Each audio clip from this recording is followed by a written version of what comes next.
नमस्ते friends, gardening with वंदना में आपका स्वागत है। आप एक साथ बहुत ढेर सारे फूल चाहते हैं गुलाब के, तो आप ये वैरायटी लगा सकते हैं। इसे मिनिएचर रोज़ कहते हैं या बटन गुलाब। बहुत छोटे से फूल आते हैं, लेकिन पूरे जो गमले हैं आपके पूरे भर जाएंगे। और ये वैरायटी मुझे बहुत पसंद है। एक तो इसकी सबसे ख़ास बात ये है कि इसमें पेस्ट अटैक भी थोड़े से कम लगते हैं, और फर्टिलाइज़र भी हम कम देते हैं या बहुत ज़्यादा केमिकल फर्टिलाइज़र नहीं यूज़ करना चाहते हैं, ऑर्गेनिक पे रहते हैं, तो भी ये प्लांट आपके यहाँ बहुत अच्छे से चलेंगे। और थोड़ी सी आपने ऑर्गेनिक मिट्टी बना ली तो मज़ा ही आ जाएगा। ये प्लांट ऐसे हैं कि इन्हें हर कंडीशन में रखा जा सकता है, यानी कि थोड़ी लो लाइट में भी रहें, जैसे कि आपके यहाँ 3 से 4 घंटे की ही धूप लग पाती हो, तो भी ये गुलाब बहुत अच्छे से चलते हैं। और गर्मियों के सीज़न में तो ये बहुत ही शेड में रख देंगे, या ऐसी जगह रहते हैं जहाँ की धूप थोड़ी कम आती हो, केवल गर्माइश आती हो, वहाँ भी ये फ्लावरिंग करते हैं।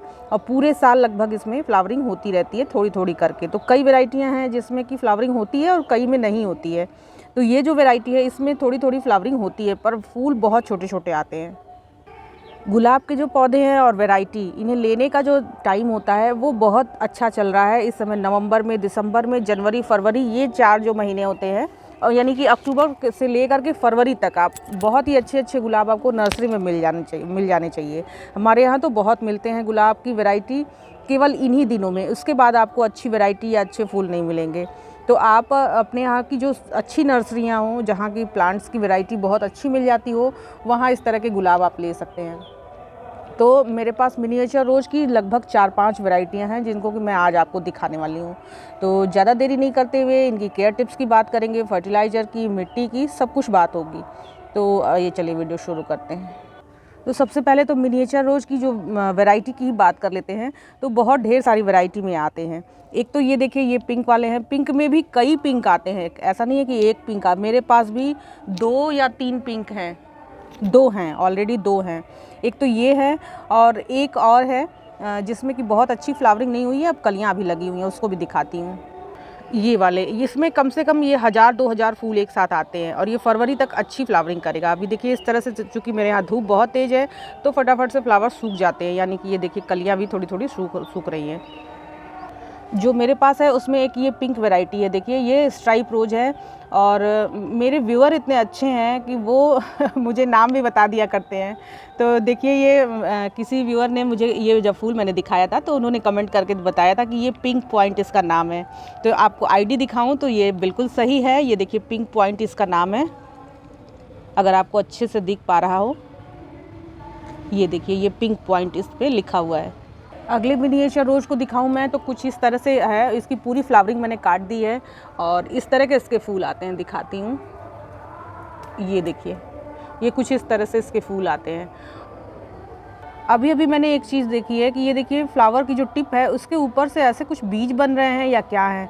अगर कोई जानकार होगा, गुलाब का एक्सपर्ट कोई देख रहा हो, तो प्लीज़ मुझे बताइएगा कि ये क्या है।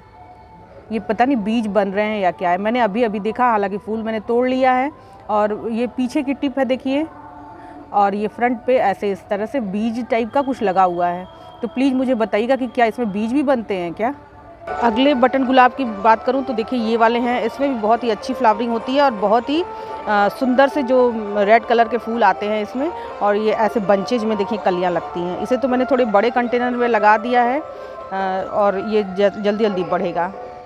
और ये जो आप गुलाब देख रहे हैं, ये गुलाब मेरे 1 साल के हो चुके हैं। ये जो छठ पूजा अभी पड़ी थी, और इसके बाद ही मैंने ये गुलाब मंगाए थे, तो पूरे 1 साल लगभग हो गए हैं। और इसमें देखिए अच्छी कंडीशन है, बहुत अच्छे से चल रहे हैं। अब बहुत सारे लोगों को होगा कि इसे मैंने कहाँ से लिया है, तो मैंने इस पर वीडियो बनाई हुई थी जब मैं ले आई थी इस प्लांट को। तो पूरी वीडियो अगर आपको देखनी हो तो लिंक डिस्क्रिप्शन में दे दूँगी, देख लीजिएगा। वैसे एक जनरल आइडिया मैं बता दूँ कि ये जगपुर, खड़गपुर के पास ही है, वहाँ से ही मैंने परचेज़ किया था। बड़ी नर्सरी है पुष्पांजलि अशोक, वहाँ से मैंने बहुत सारे रोज़ प्लांट लिए थे, 22-25 प्लांट लिए थे, जो कि अभी आप मेरे यहाँ गार्डन में देख रहे हैं। तो लगभग ये सभी 1 साल के पौधे हो चुके हैं। तो वहीं से ये सब, तब मुझे इतना ज्ञान भी नहीं था कि मैं कौन से गुलाब मंगाऊँ। बस ऐसे ही जो उन्होंने कैटलॉग दिया, जो मुझे पसंद आया वो मैंने सेलेक्ट कर लिया, और वही गुलाब मैं लेके आई हूँ। ये सारे ही गुलाब जो आप देख रहे हैं मेरे यहाँ लगभग 1 साल के हैं। यही छठ पूजा के बाद, यानी दिवाली के बाद ही ये 1 साल के अभी हुए हैं, लेकिन फ्लावरिंग इसमें ज़बरदस्त है और फीडिंग जो देती हूँ वो आपको बताती ही रहती हूँ। अब अगली बात करते हैं सनलाइट की। अच्छी इसको सनलाइट मिले तो ये बहुत अच्छी ग्रोथ करते हैं। बहुत ज़्यादा भी सनलाइट, ये मिनिएचर रोज़ होते हैं उनको 4 से 5 घंटे की धूप बहुत ज़्यादा है, इससे ज़्यादा की धूप इनको नहीं चाहिए होती। विंटर के टाइम में तो पूरे दिन आप धूप में रखें, लेकिन जब गर्मियाँ आ जाती हैं तो थोड़ा सा इनको जैसे 12 बजे के बाद की अगर धूप इनको नहीं मिलती है तो ये अच्छी फ्लावरिंग करते हैं अप्रैल के बाद। इनके लिए वेल ड्रेन और पोरस मिट्टी बनाएं। आप मेरे यहाँ की मिट्टी देखेंगे तो नीचे देखिए नमी है और ऊपर से बिल्कुल सूखा हुआ है। ये देखिए बिल्कुल एकदम सूखा है। तो एक हिस्सा मिट्टी, एक हिस्सा खाद, एक हिस्सा रिवर सैंड और एक हिस्सा राइस हस्क। इस समय चावल की कटाई हो रही है, तो इस समय आपको ये जो राइस हस्क इसमें आपको दिख रही है, ये बहुत आसानी से बिल्कुल आप थोड़ा सा भी अगल बगल के गांव में चले जाएंगे तो बहुत आसानी से आपको बहुत अच्छे से मिल जाएंगी सस्ते रेटों पे। तो आप इसको कलेक्ट करके अगर रख लेते हैं तो आपके यहाँ एक तो मिट्टी हल्की होगी, उठाने में कोई दिक्कत नहीं होगी, और ये आपके गुलाब के लिए बहुत अच्छे हैं। ये एक तरह का फर्टिलाइज़र है जो कि जैसे हम बहुत सारे केमिकल फर्टिलाइज़र वगैरह देते हैं, जैसे DAP देते हैं, तो उससे क्या है मिट्टी का pH बहुत गड़बड़ होता है। तो उसको मेंटेन करने के लिए ये राइस हस्क अगर आप मिलाते हैं तो इससे मिट्टी का जो pH है यानी कि एसिडिक होता है, और एसिडिक मिट्टी में ही गुलाब अच्छे पनप पाते हैं। यानी 6.5 से 7 का pH बहुत अच्छा होता है गुलाब के लिए, और DAP डालने से pH बढ़ता है, अल्कलाइन की तरफ जाता है। तो अगर हम राइस हस्क मिलाए रहते हैं अपने गुलाब की मिट्टी में तो वो बहुत बेनिफिशियल है, और ये कंपोस्ट हो करके धीरे धीरे खाद के रूप में ही हमारे मिट्टी में मिल जाता है, और बहुत ही अच्छा होता है गुलाब के लिए या लगभग हर प्लांट के लिए। अब बात कर लेते हैं इसमें फर्टिलाइज़र की। इसमें किसी भी तरह के आप फर्टिलाइज़र देते हैं बेस्ट काम करता है। ऑर्गेनिक रूप से अगर आप गुलाब उगाना चाहते हैं तो आप मिनिएचर रोज़ में बिल्कुल अच्छे से और भर भर के फ्लावर ले सकते हैं। इसमें जो फर्टिलाइज़र मैं आपको दिखा रही हूँ ये मैं यूज़ तो करती हूँ, ये चूँकि सुपर मिक्स एक बनाती हूँ, कई खादों का मिश्रण है इसमें, केमिकल फर्टिलाइज़र भी है, ऑर्गेनिक भी है। तो अगर ये है आपको तो इसे आप हफ्ते में या 10 दिन में एक बार देते हैं, उतना ही सफिशिएंट है, कुछ अलग से इसमें देने की ज़रूरत नहीं है। लेकिन इसके अलावा अगर आप कुछ ऐसा नहीं बनाया हो आपने तो आपको मैं ऑप्शन बताती हूँ कि आप इसमें 10 दिन में हाफ चम्मच DAP देते हैं, उतना इसके लिए काफ़ी है। और इसके अलावा ऑर्गेनिक मैटर हमें ज़्यादा देना चाहिए अपने गुलाब के जो पौधे हैं उसमें, क्योंकि ऑर्गेनिक में हम कभी NPK डाल दिया, कभी कुछ डाल दिया तो मिट्टी थोड़ी गड़बड़ होने लगती है, और मिट्टी ख़राब होगी तो हमारे गुलाब ख़राब होंगे। तो आप इसमें सीवीड डाला करें, ह्यूमिक एसिड डाला करें, पोटेशियम ह्यूमेट आता है उसको डाला करें घोल बना बना के। और सरसों की खली तो बहुत इंपॉर्टेंट है, सरसों की खली का लिक्विड फर्टिलाइज़र आप बना करके दिया करें। तो ये सारी ही चीज़ें जब आप देंगे तो आपके गुलाब में आप थोड़ा सा केमिकल में भी चले जाते हैं तो आपके मिट्टी का pH गड़बड़ नहीं होगा, और pH गड़बड़ नहीं होगा तो मिट्टी अच्छा काम करेगी। pH गड़बड़ होने प्लांट में जो खाना पहुंचाने का काम होता है वो रुक जाता है, तो जो भी हम फर्टिलाइज़र देते हैं वो सॉल्ट के रूप में बदल जाता है। इससे क्या होता है कि जब हमारा प्लांट खाना ही नहीं ले पाएगा तो वो फूल क्या देगा। तो इसलिए हमें ऑर्गेनिक मैटर ज़्यादा से ज़्यादा अपने गुलाब में यूज़ करने चाहिए। तो आप केमिकल भी यूज़ कर लेंगे तो वो कोई दिक्कत नहीं होगी।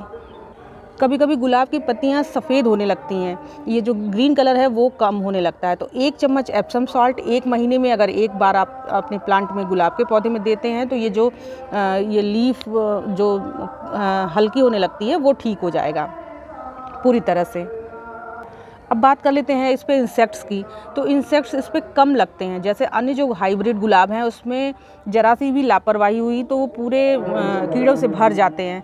लेकिन ये है कि ये जो गुलाब हैं मिनिएचर रोज़ अगर आप लगाते हैं तो इन पे इंसेक्ट्स का खतरा कम रहता है। ऐसा नहीं है कि नहीं लगते हैं, लेकिन कम होते हैं और जल्दी से ठीक भी हो जाते हैं।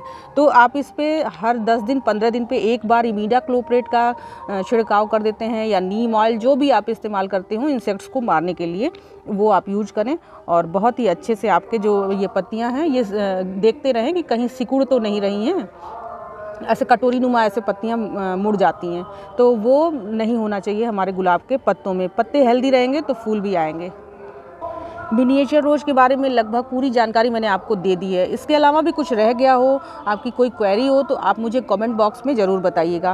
और इंस्टाग्राम पे भी आप मुझे इसी नाम से फॉलो कर सकते हैं, गार्डनिंग विथ वंदना के नाम से ही।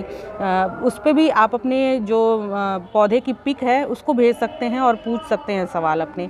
कई लोग पूछते हैं, उनके जवाब मैं हमेशा देती रहती हूँ।